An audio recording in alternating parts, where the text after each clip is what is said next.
Tunnel వద్ద 14వ రోజు rescue operation కొనసాగుతుంది. టన్నెల్లో చిక్కుకున్న కార్మికుల కోసం అన్వేషణ కొనసాగుతుంది. ఉదయం టన్నెల్ లోపలికి వెళ్లిన క్యాజువల్ డాగ్స్ బృందం బయటకు వచ్చింది. ఉన్నతాధికారులకు నివేదిక ఇవ్వనుంది. కన్వేయర్ బెల్ట్ కూడా పూర్తి స్థాయిలో అందుబాటులోకి రావడంతో ప్రొక్లైన్తోనూ తవ్వకాలు జరిపేందుకు అధికారులు ప్లాన్ చేస్తున్నారు.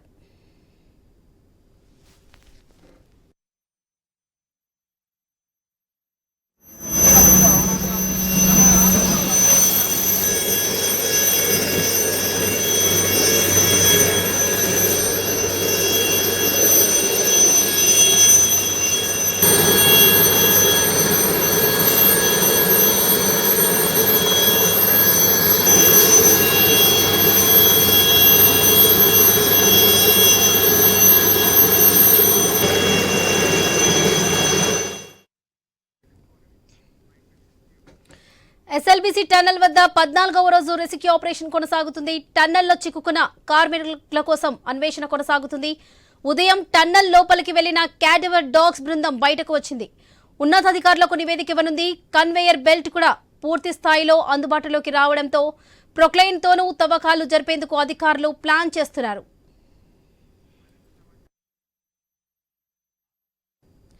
ఎస్ఎల్బీసీ టన్నెల్ వద్ద సహాయక చర్యలు అయితే కొనసాగుతున్నాయి. ఇదే విషయానికి సంబంధించి మరిన్ని అప్డేట్స్ మా ప్రతినిధి వెంకటేష్ అందిస్తారు. వెంకటేష్, లక్ష్మి, ఎస్ఎల్బీసీ వద్ద సహాయక చర్యలు అయితే కొనసాగుతున్నాయి.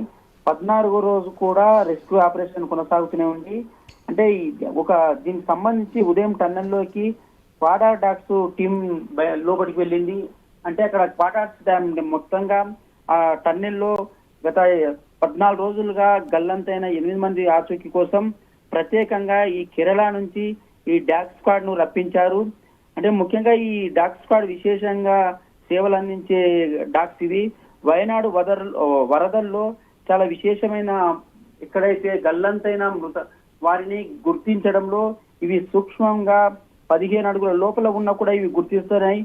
ఇందుకోసమే దీనికి సంబంధించిన 2 డాగ్ స్క్వాడ్ల బృందాలను కూడా నిన్న ప్రత్యేక హెలికాప్టర్ లో కేరళ నుంచి ఇక్కడికి ఎస్ఎల్బీసీ వద్దకు రప్పించారు. ఈ రోజు దానికి సంబంధించిన ఉదయం ఈ డాగ్ స్క్వాడ్ బృందం కూడా లోపలికి వెళ్ళింది. మధ్యాహ్నము తిరిగి బయటకు వచ్చింది. వారు అక్కడ చూపించిన అంశాలు, అక్కడ ఎలాగైతే డాగ్ స్క్వాడ్ బృందం గుర్తింపు ఎక్కడైతే తవ్వకాలు చేపట్టారో, లేకపోతే ఎక్కడైతే టీబీఎం మిషన్ ఉందో దాని లోపలికి ఎలా వెళ్ళాలి, అంటే ఎవరైతే 14 రోజుల క్రితం మిస్ అయిన వారు అక్కడ ఉన్నారా లేదా, వారి కళేబరాలు కానీ ఇతర అవశేషాలు కానీ ఎలా గుర్తిస్తాయి అనే దానిపైన ఈ డాగ్ స్క్వాడ్ అయితే ప్రత్యక్ష శిక్షణ ఇచ్చారు. ఈ నేపథ్యంలోనే టీబీఎం మిషన్ దాటుకొని ఏదైనా డాగ్ స్క్వాడ్ ఏమైనా గుర్తించావా లేదా అనే అంశం పైన కూడా అక్కడ డాగ్ స్క్వాడ్ బృందం నివేదికలు మన అధికారులకు అందజేస్తున్నాయి. అంటే సాయంత్రంలోగా డాగ్ స్క్వాడ్ బృందం అందించే ఈ రిపోర్ట్ ఆధారంగానే భవిష్యత్తులో అంటే 2-3 రోజుల తర్వాత తీసుకునే నిర్ణయాలపై అక్కడ రెస్క్యూ టీం అయితే ఆపరేషన్ చేపట్టనుంది. ఇప్పటికే రోబోలకు సైతం దానికి సంబంధించిన రోబోల టీం కూడా అక్కడ టన్నెల్లో లోపల పరిశీలించింది. అడుగడుగునా వాళ్ళకి ఎదురవుతున్న ఆటంకాలను ఎలా అధిగమించాలి, రోబోల సహాయంతో గల్లంతైన వారి ఆచూకీ ఎలా కనుక్కోవాలనే దానిపైన కూడా రెస్క్యూ టీం అయితే ఆపరేషన్ చేస్తుంది.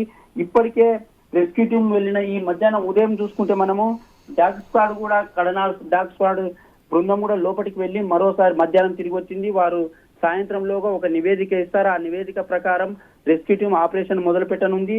దీంతో పాటు దీంతో పాటు రోబోటిక్ నిపుణుల బృందం కూడా టన్నెల్ లోపలికి వెళ్ళింది. రోబోటిక్ నిపుణులు ముఖ్యంగా మద్రాస్ ఐఐటి ప్రొఫెసర్ కూడా ఉన్నారు.